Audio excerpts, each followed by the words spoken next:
এই মুহূৰ্তত অসমৰ প্ৰত্যেকগৰাকী জনসাধাৰণলৈ দিবলৈ লৈছো ডাঙৰ খবৰ। আজি হৈছে ৭ জুলাই। আজি অসমৰ লাখ লাখ দুখীয়াসকলৰ বাবে কেইখনমান চৰকাৰী আঁচনি লৈ দিবলৈ লৈছো ডাঙৰ খবৰ। তো যিসকল মানুহে ভিডিঅ'টোত ক্লিক কৰিছে অনুগ্ৰহ কৰি ভিডিঅ'টো স্কিপ নকৰি প্ৰথমৰ পৰা শেষলৈ চাই থাকিব, কিয়নো এইটো ভিডিঅ'ৰ মাজত PMFBY আঁচনিৰ পৰা আৰম্ভ কৰি আত্মসহায়ক গোটৰ মহিলাসকলক 10,000কৈ টকা প্ৰদানক লৈ কেইখনমান নতুন খবৰ আপোনালোকক প্ৰদান কৰিম। তো অনুগ্ৰহ কৰি ভিডিঅ'টো স্কিপ নকৰি প্ৰথমৰ পৰা শেষলৈ চাব, আৰু মোৰ চেনেলত নতুন হ'লে প্লিজ চেনেলটো ছাবস্ক্ৰাইব কৰি মোৰ লগত থাকিব। তো বলক ভিডিঅ'টো আৰম্ভ কৰি আজি প্ৰথমটো গুৰুত্বপূৰ্ণ খবৰৰ বিষয়ে বিস্তাৰিত জানি লওক। তো আজি প্ৰথমটো গুৰুত্বপূৰ্ণ খবৰ হ'ল PMFBY আঁচনিলৈ। তো যিসকল কৃষকে PMFBY আঁচনিত আবেদন কৰিছিল সেইসকল কৃষকৰ যদি বানপানীৰ ফলত নিজৰ খেতি বাতিৰ ক্ষয়ক্ষতি হৈছে তেন্তে লাভ কৰিব আৰ্থিক সাহায্য।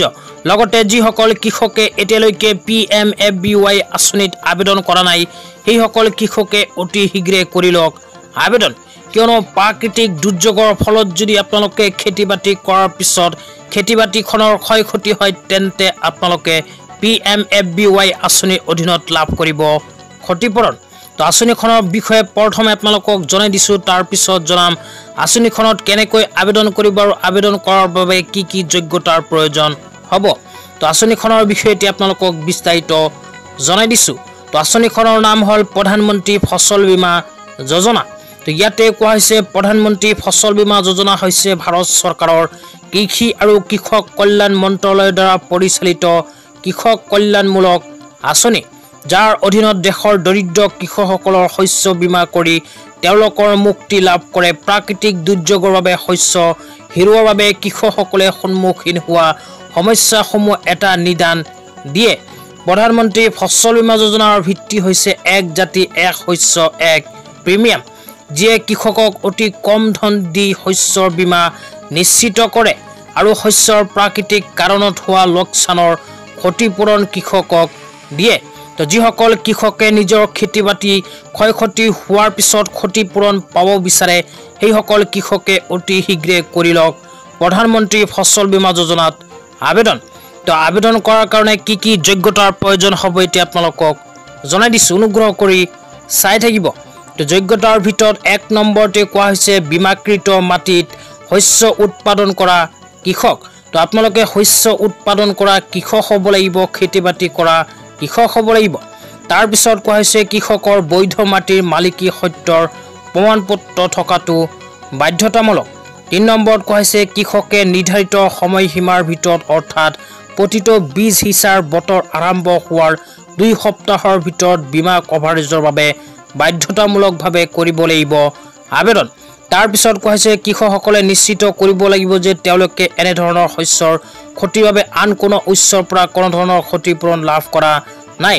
এনেহ'লে প্ৰধানমন্ত্ৰী শস্য বীমা যোজনাৰ ক্ষতিপূৰণ কিন্তু লাভ নকৰিব। তাৰপিছত কোৱা হৈছে বীমাৰ বাবে নামভৰ্তিৰ সময়ত কৃষকসকলে বাধ্যতামূলকভাৱে বৈধ বেংক একাউণ্ট জমা দিব লাগিব। তো আপোনালোকৰ এখন বেংক একাউণ্ট থকাটো বাধ্যতামূলক। তাৰপিছত কোৱা হৈছে ইয়াৰ বাহিৰেও যিসকল কৃষকে অনুসূচিত অঞ্চলত অনুসূচিত শস্য উৎপাদন কৰি আছে আৰু শস্য বীমাৰ প্ৰতি আগ্ৰহী সেইসকল কৃষকে যোগ্য বুলি বিবেচিত হ'ব প্ৰধানমন্ত্ৰী ফচল বীমা যোজনাৰ বাবে।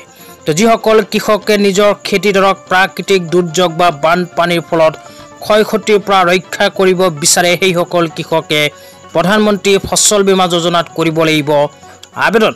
তো আপোনালোকে যদি প্ৰধানমন্ত্ৰী ফচল বীমা যোজনাত আবেদন কৰিব বিচাৰে তেন্তে এইটো ভিডিঅ'ৰ কমেণ্ট বক্সত কমেণ্ট কৰি জনাই দিব।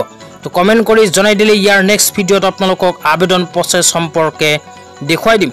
লগতে যিসকল কৃষকে আগতীয়াকৈ প্ৰধানমন্ত্ৰী ফচল বীমা যোজনাত আবেদন কৰিছিল সেইসকল কৃষকৰ যদি বানপানীৰ ফলত খেতিডৰাৰ ক্ষয়ক্ষতি হৈছে তেন্তে কিন্তু ক্ষতিপূৰণৰ বাবে কৰিব পাৰিব আবেদন।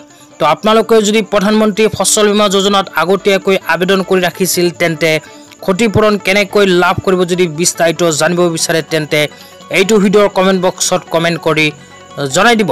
তেতিয়া আপোনালোকক দিবলৈ লৈছোঁ আজি দ্বিতীয়টো খুবেই গুৰুত্বপূৰ্ণ খবৰ। অনুগ্ৰহ কৰি ভিডিঅ'টো স্কিপ নকৰি চাই থাকিব। তো আজি দ্বিতীয়টো খবৰ হ'ল প্ৰধানমন্ত্ৰী সূৰ্য ঘৰ আঁচনিলৈ।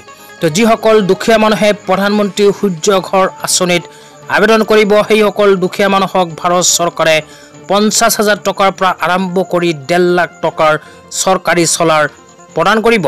তো আপোনালোকে যদি প্ৰধানমন্ত্ৰী সূৰ্য ঘৰ আঁচনিৰ অধীনত চৰকাৰী চলাৰ লাভ কৰিব বিচাৰে তেন্তে অনুগ্ৰহ কৰি ভিডিঅ'টো স্কিপ নকৰি চাই থাকিব।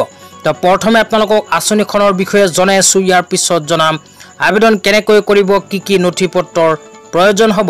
তো আঁচনিখনৰ বিষয়ে কোৱা হৈছে প্ৰধানমন্ত্ৰী সূৰ্য ঘৰ মুফ্ত বিজলী যোজনা চৰকাৰী আঁচনি, যাৰ লক্ষ্য হৈছে ভাৰতৰ ঘৰে ঘৰে বিনামূলীয়াকৈ বিদ্যুতৰ যোগান ধৰা।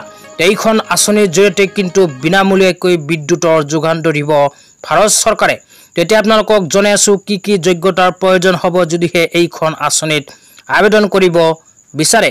প্ৰথমে কোৱা হৈছে ভাৰতীয় নাগৰিক হ'ব লাগিব। দ্বিতীয়তে কোৱা হৈছে আপুনি যদি চৰকাৰী চলাৰ লাভ কৰিব বিচাৰে তেন্তে চৰকাৰী চলাৰ পেনেলবোৰ লগোৱাৰ কাৰণে উপযোগী ঠাই থাকিব লাগিব। তাৰপিছত 3 নম্বৰত কোৱা হৈছে ঘৰত বিদ্যুৎ সংযোগ থাকিব লাগিব। আপোনালোকৰ বিদ্যুৎ সংযোগ থাকিলেহে এইখন আঁচনিত কৰিব পাৰিব আবেদন। তাৰপিছত আৰু কোৱা হৈছে ঘৰখনে সৌৰ পেনেলৰ বাবে আন কোনো ৰাজসাহায্য লাভ কৰা হ'ব নালাগিব। তো সাধাৰণতে এইকেইখন যোগ্যতা যদি আছে তেন্তে কৰিব পাৰিব আবেদন। তো আবেদন কৰাৰ সময়ত কি প্ৰমাণ পত্ৰৰ প্ৰয়োজন হ'ব এতিয়া আপোনালোকক জনাইছোঁ। 1 নম্বৰতে কোৱা হৈছে পৰিচয় পত্ৰ, 2 নম্বৰ ঠিকনাৰ প্ৰমাণ পত্ৰ, তাৰপিছত কোৱা হৈছে বিদ্যুতৰ বিল আৰু 4 নম্বৰত কোৱা হৈছে চাদৰ মালিকী সত্যৰ প্ৰমাণ পত্ৰ। তো সাধাৰণতে এই 4খন প্ৰমাণ পত্ৰৰ প্ৰয়োজন হ'ব যদিহে আপোনালোকে চৰকাৰী চলাৰ বাবে কৰিব বিচাৰে আবেদন। তেতিয়া আপোনালোকক জনাইছোঁ আবেদন প্ৰক্ৰিয়া কেনেকুৱা হ'ব, আপোনালোকে আবেদন কেনেকৈ কৰিব এতিয়া আপোনালোকক জনাইছোঁ। ইয়াৰ পিছত আত্মসহায়ক গোটৰ মহিলাসকলৰ 10,000 টকা প্ৰদানক লৈ এখন নতুন খবৰ আপোনালোকক প্ৰদান কৰিম। তো অনুগ্ৰহ কৰি ভিডিঅ'টো স্কিপ নকৰি চাই থাকিব। তো যিসকল দুখীয়া মানুহে প্ৰধানমন্ত্ৰী সূৰ্য ঘৰ আঁচনিত আবেদন কৰিব বিচাৰে সেইসকল মানুহে নিজৰ হাতত থকা মোবাইল ফোনটো দিয়েই কৰিব পাৰিব আবেদন। তো আপোনালোকে PM সূৰ্য ঘৰৰ অফিচিয়েল ৱেবছাইটত ভিজিট কৰিব লাগিব। তাতে আপোনালোকে নিজৰ মোবাইল দি কৰিব পাৰিব আবেদন। তেতিয়া আপোনালোকক দিবলৈ লৈছোঁ আজি তৃতীয়টো খুবেই গুৰুত্বপূৰ্ণ খবৰ। অনুগ্ৰহ কৰি ভিডিঅ'টো স্কিপ নকৰি চাই থাকিব। তো আজি তৃতীয়টো খবৰ হ'ল আত্মসহায়ক গোটৰ মহিলাসকলৰ বাবে। তো যিসকল আত্মসহায়ক গোটৰ মহিলাসকলে 10,000 টকা পোৱাৰ বাবে মুখ্যমন্ত্ৰী মহিলা উদ্যমিতা অভিযান আঁচনিৰ ফৰ্ম ফিলআপ কৰি ইতিমধ্যে জমা কৰিছে, সেইসকল আত্মসহায়ক গোটৰ মহিলাসকলৰ ফৰ্ম ভেৰিফিকেশ্যনৰ কাম অসম চৰকাৰে ইতিমধ্যে আৰম্ভ কৰিছে। লাখ লাখ আত্মসহায়ক গোটৰ মহিলাসকলৰ মোবাইল নম্বৰত আহি গৈছে ফৰ্ম ভেৰিফিকেশ্যন বা ফৰ্ম ছাবমিটৰ SMS। তো আপোনালোকৰ মোবাইলতে যদি ফৰ্ম ছাবমিটৰ SMS আহি গৈছে তেন্তে অতি শীঘ্ৰে আপোনালোকৰ বেংক একাউণ্টত সোমাই যাব মুখ্যমন্ত্ৰী মহিলা উদ্যমিতা অভিযান আঁচনিৰ 10,000 টকা। তো আত্মসহায়ক গোটৰ মহিলাসকলে ফৰ্ম ফিলআপ কৰাৰ সময়ত যদি সঠিককৈ ফিলআপ কৰিছে তেন্তে চলিত মাহৰ শেষতেই সোমাব পাৰে বেংক একাউণ্টত 10,000 টকা। এতিয়াও কিন্তু চৰকাৰৰ ফালৰ পৰা তেনে কোনো নিৰ্দিষ্ট ডেট প্ৰকাশ কৰা নাই। তো যেতিয়াই নিৰ্দিষ্ট কোনো ডেট প্ৰকাশ কৰিব লগে লগে আপোনালোকক ভিডিঅ' বনাই জনাই দিম। তো অনুগ্ৰহ কৰি চেনেলটো ছাবস্ক্ৰাইব কৰি মোৰ লগত থাকিব। তো আজি ইমানেই, ধন্যবাদ।